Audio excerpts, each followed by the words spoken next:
Today we're going to be looking into uh, GIMP software a little bit more in details. So basically I wanted to cover there are a lot of features related to the color. So let's bring in an image and we'll basically try to cover all the functionalities provided related to the colors. So I'm gonna open an image here.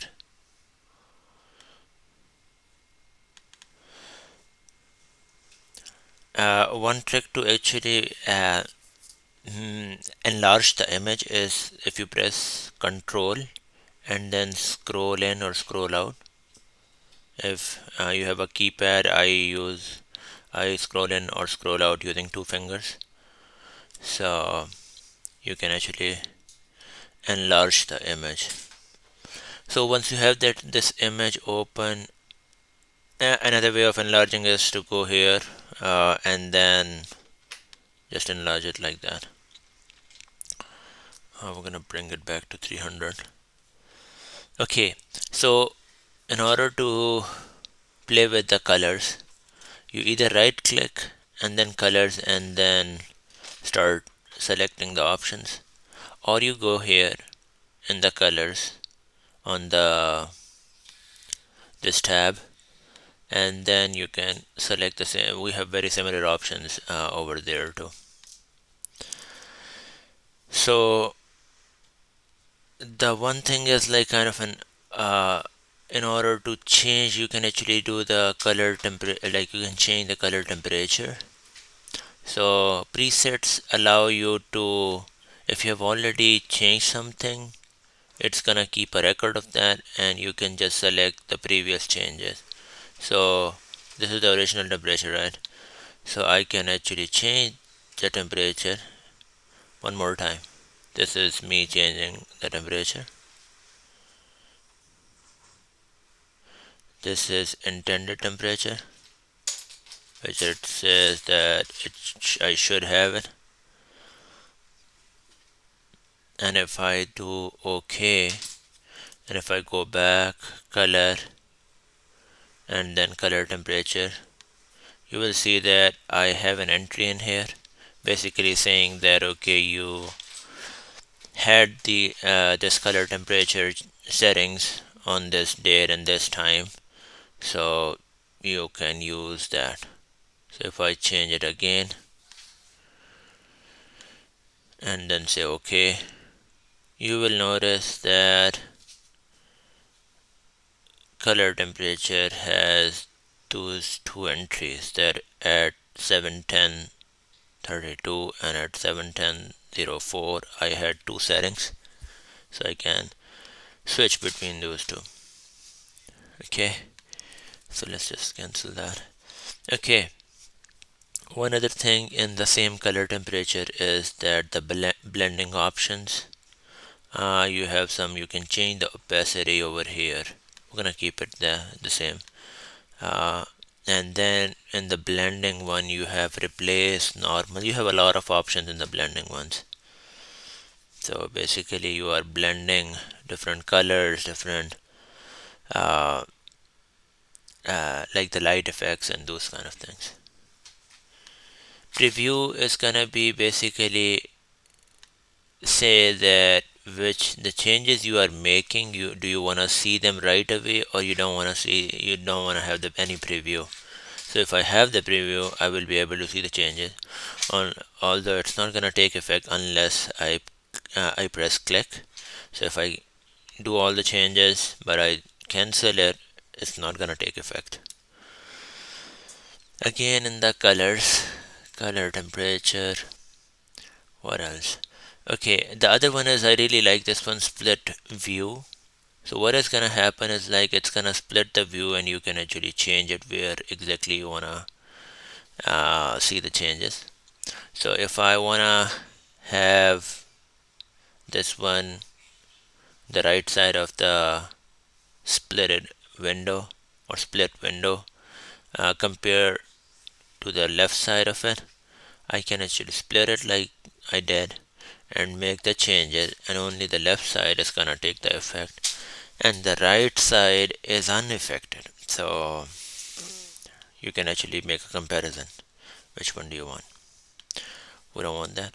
So the other one which is really important is the color balance. So you go to color balance. Again, you have the presets where you can actually do these kind of things, which is like if you have done them before, you can, if you did it before, like it's just gonna show you the history, so we don't want to use that. Again, colors, color balance. Okay, we have three main options. Select range to adjust. One is shadows, one is mid-tones, one is highlights. So let's play with all of them to see. It's really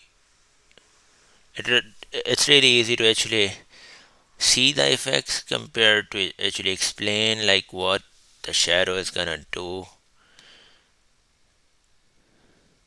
So in this case, in this particular image, all of these are gonna be on the characters of the image itself. So shadow is not putting anything like very noticeable outside of the character, or like the colors of the character.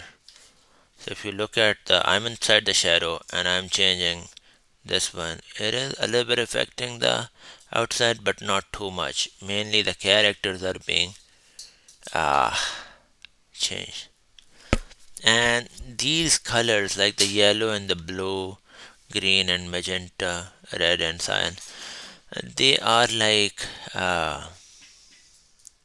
if you change one of that, the other one is gonna take effect.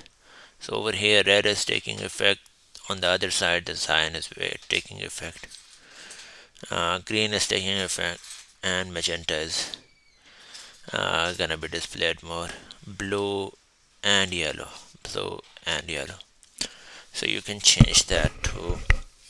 Again, we have similar stuff here. Split is gonna be if you want to keep one side unchanged and just see your changes, how it is affecting, you can do that. Okay, the other one is the mid-tones. So inside the mid-tones, like basically it's gonna put a lot of contrast. It is gonna show you the differences, and it will be putting a lot of contrast so that you can actually, it's gonna basically make it more visible.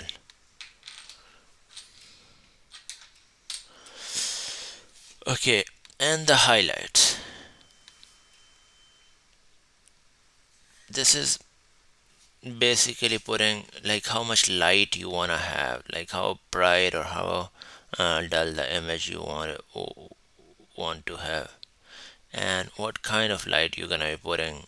So you wanna put like the brightness where it's a little bit more blue, a little bit more magenta, green, and a little bit more red. So we say OK, and when you press OK, both sides, even if you have split screen, both sides are gonna take effect. The whole image is gonna take effect. Okay, and then let's go through the other one. So Hue-chroma is another option. I'm just gonna be going all through all of these options. I haven't used all of them, of course. This is a saturation, and again hue, lightness, and saturation. These are the three things you will find in most of these options, so you can actually change that.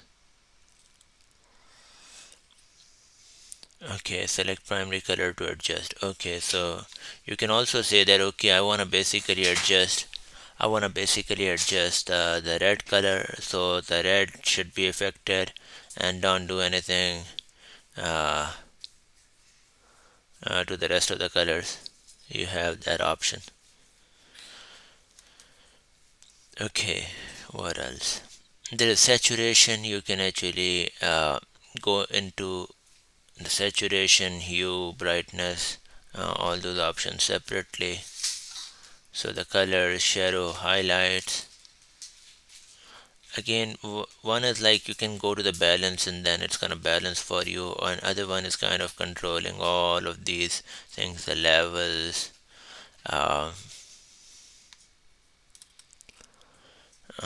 the curves, right? So you can have a freehand where you can actually uh, tell him how to, what you like, either you can actually have a smooth one, right? The transition needs to be smooth, or the freehand, but is it like, do you want it to be a straight line, or you want to have your own uh, color curves, right?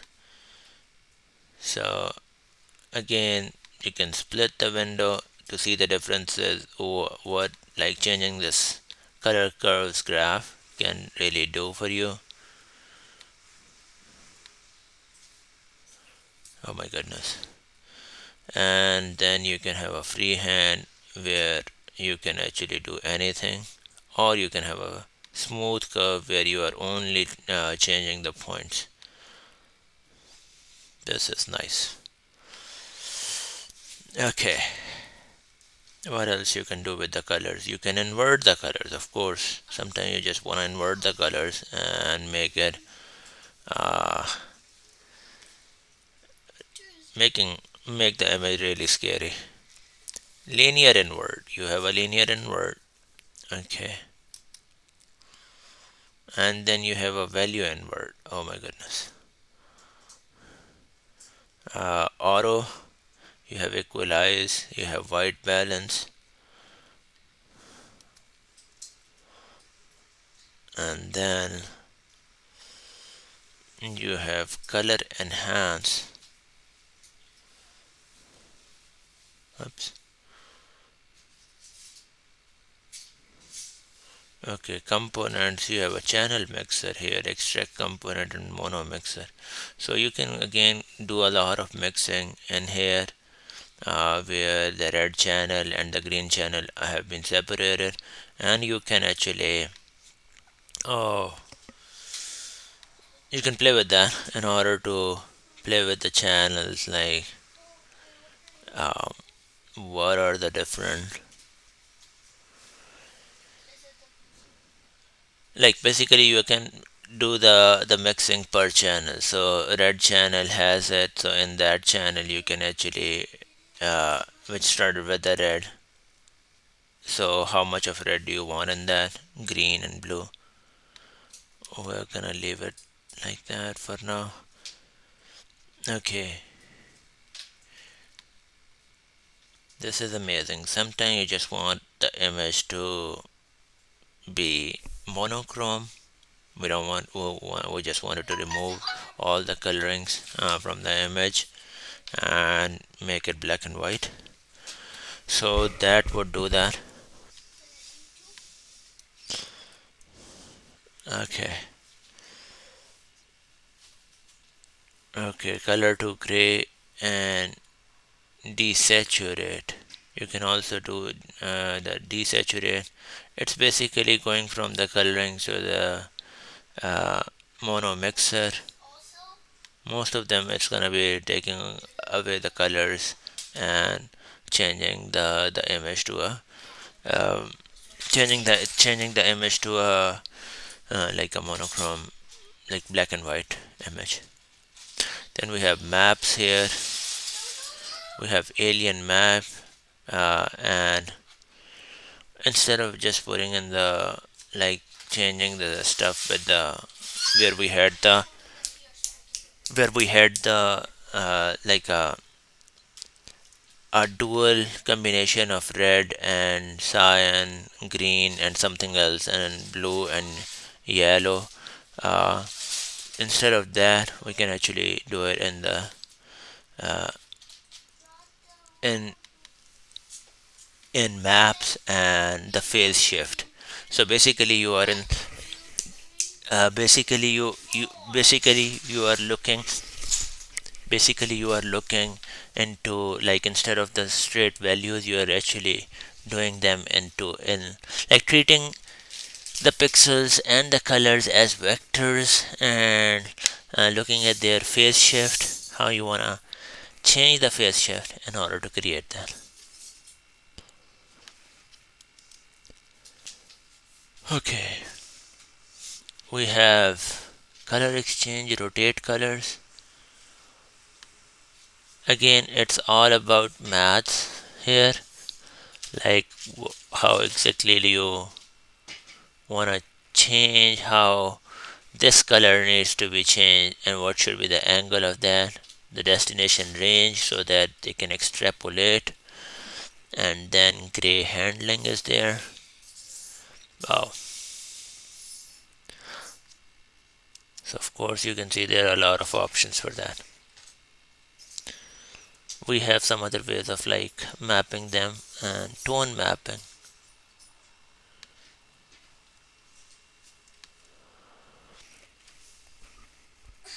Here's another one.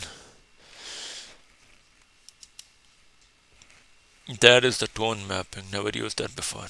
Information.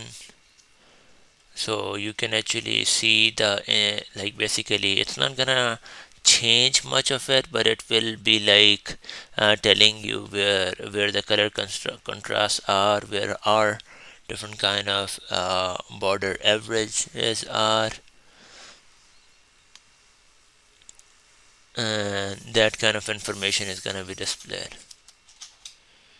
Let's do one more thing about the information smooth color cube analysis. So image dimensions, it's going to tell you that, and the number of unique colors, that is another thing, so which it does by analyzing the color cube. Okay, we have thresholds, we have RGB clip, we have color to alpha, we have colorized threshold.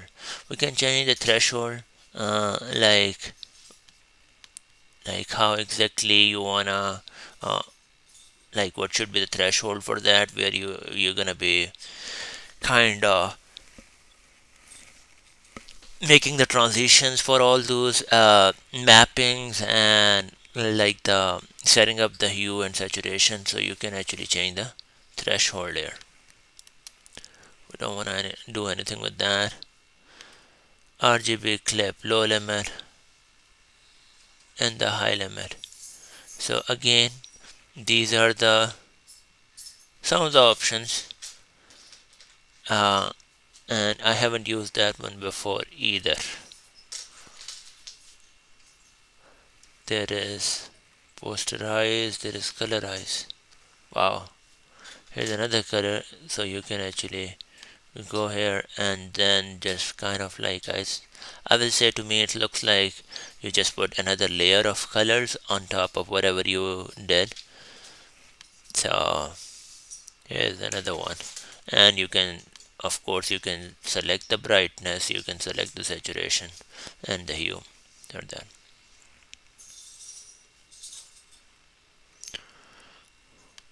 Awesome. And that is basically it. It's gonna cover, and all these options can be found here too.